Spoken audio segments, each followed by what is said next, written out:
We are the Group 4 Middle Ages. Everyday Life Inventions. Until the late 13th century, there was virtually no cure for people who suffered from nearsightedness or farsightedness. In fact, it was a given that once a person grew old, he or she will suffer from a weak eyesight, and since there was no cure, the victim of the condition had to give up reading and other eye-intensive activities. It is believed that the invention of eyeglasses took place between 1268 and 1289 in Italy. Early eyeglasses comprised of a very primitive design and were essentially meant to enable the user to read well. Such early models comprised of two pieces of glass or crystal stones which were occasionally framed and held together with a handle. A good day to each and every one of you. I am Sherhani B. Sabturani and I am here to talk about the invention that I have chosen. So, this invention is called a wheelbarrow. Before the invention, people are using their utmost power to deliver or travel goods from one place to another. The goods that they carry is limited and their trades is very low and slow pacing. Since that time, they still don't have a wheelbarrow to help carry or deliver their goods.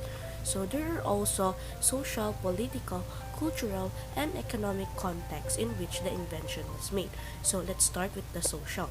So wheelbarrow is known for moving food and used for gardening, but we don't know that the wheelbarrow are also used to quickly and efficiently carry wounded soldiers in ancient battlefield.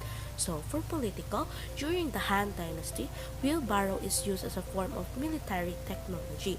It is used to quickly move weapons and injured soldiers from one place to another. Then, culturally, this was made to help people lessen the hardships that they have to go through to carry stuffs. Economic, used for an efficient way of transporting goods and foods to another place for trading. So, this wheelbarrow or this invention also has some impact. So, one example of the impact that the wheelbarrow had done in these aspects are during the Han Dynasty, wherein it showed an improvement and efficiency. It helped them carry many things and protect themselves in the war. Chinese armies made the first use of the wheelbarrow. It gave them such an advantage in moving goods that it was kept secret. Things that the wheelbarrow helped them with are farming, bringing goods to the marketplace, and construction. So, yeah, as we all know, wheelbarrow is still used nowadays, right? So just like what you can see in the picture or in the poster, it is it shows the use of the wheelbarrow in today's time. Prior to the invention of the water mill in the 3rd century BCE, in the Greece province of Byzantium, the Norse mill of Greece was also invented beforehand in the year 200 to 100 BC. Water mill is also a modern version of Perashara wheel, which was created in the same year as the water mill in the Greece province of Byzantium. The water mill, on the other hand, is far more advanced than the latter, because it is an ancient device that employs the flowing of water to generate power through paddles mounted around the wheel. It is the social, political, cultural, and economic context of why mill invented. Crop irrigation, grain grinding, and drinking water were all done using these wheels in the Middle Age period. These water mills also allowed man to exploit an inanimate power source for industrial production for the first time, which had a significant impact on the technological and industrial growth during the Middle Age period. Inventions connected to time. The development of the time is one of the major technological advances.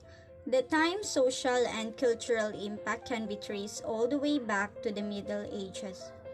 Every hour of the day was attempting to be utilized.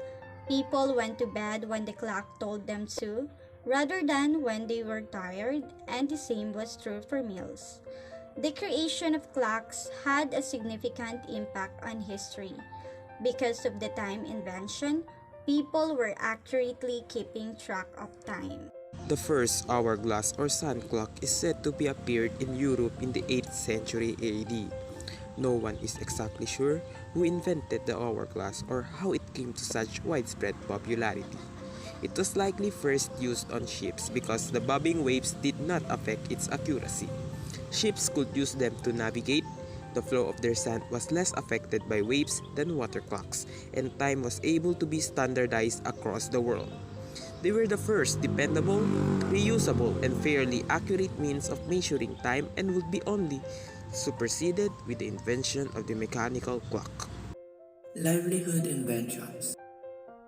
The first evidence of genuine distillation originates from the 4th millennium BC and comes from Babylonia. Specially shaped clay pots were employed to extract tiny quantities of distilled alcohol for use in fragrances by natural cooling. Although this device is unlikely to have played a significant influence in the creation of the still, freeze distillation, also known as the Mongolian still, was used in Central Asia as early as the 17th century AD. The first process entails freezing and extracted water crystals from the alcoholic liquid. Muslim alchemists invented the still with cooled collector, which is required for successful distillation of spirit without freezing. In the 8th or 9th centuries, Gibber or Jabir ibn Hayyan in particular constructed the alembic still, which he discovered generated a flammable vapor when heated wine was passed through it, which he characterized as of little utility but of immense value to knowledge. During Middle Ages, one of the livelihood of the people was farming. That time, they really thought of something that can help with their livelihood, and that was the time they have invented this so-called heavy plow. When this plow that could plow deep and turn over heavy clay soil was invented in the Middle Ages, the world has changed. The invention of the heavy plow made it possible to harness areas with clay soil, and clay soil was more fertile than the lighter soil types. This led to prosperity for economic growth and cities, especially in Northern Europe. Once all the factors have been analyzed, it has been introduced in the various regions of Europe. Science and technology inventions. Gunpowder is viewed as one of the most important innovations of the Middle Ages. It was also referred to as black powder. The first millennium AD had seen invention of gunpowder in China. The earliest recorded reference to gunpowder dates from 142 AD, when the alchemist Wei Boyang, also regarded as the father of alchemy, wrote about a material having gunpowder-like qualities during the Eastern Han Dynasty. It was first used as an incendiary or fire-producing compound in warfare. Before the invention of gunpowder, fire was utilized as a weapon of war. Military textbooks describe strategies to keep fires from spreading quickly during attacks, and those in command of defense had to keep fires in mind. The first explosive gunpowder was created. It was made in the late Tang Dynasty in the 9th century, whereas the earliest chemical formula for gunpowder was discovered during the Song Dynasty in the 11th century, and it's one of China's 4 great inventions and one of the popular listed. From burning arrows to rifles, cannons, and grenades, their explosive invention would provide the foundation for practically every weapon used in conflict from then on. Throughout the Middle Ages, gunpowder changed the way conflicts were fought and borders were drawn all over the world. During the Middle Ages, gunpowder had numerous effects. The major effects was an increase in violence and bloodshed, which had a social impact that resulted in increased fighting among civilizations. It also has a political influence in that there is more warning and conflict between different cultures, implying that there is more government force. Last but not the least, the economic effects are good because there are now more invention on the market and more money being made all over. This instrument is astrolabe. Astrolabe is an instrument used to calculate astronomical measurements like altitudes of celestial bodies and the navigation for calculating latitude above the horizon. Before its existence, people used sundial to tell time by using the shadow cast by the sun on a plate marked with hours of the day.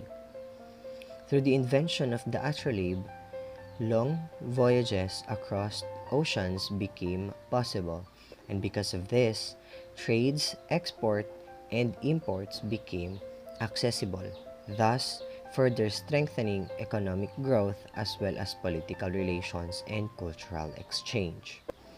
Astrolabe helped improve trades and export or import across vast oceanic distances, making it the most important tool for oceanic navigation during the medieval ages. The mechanical clock, which derived from water clock, was born in medieval Europe.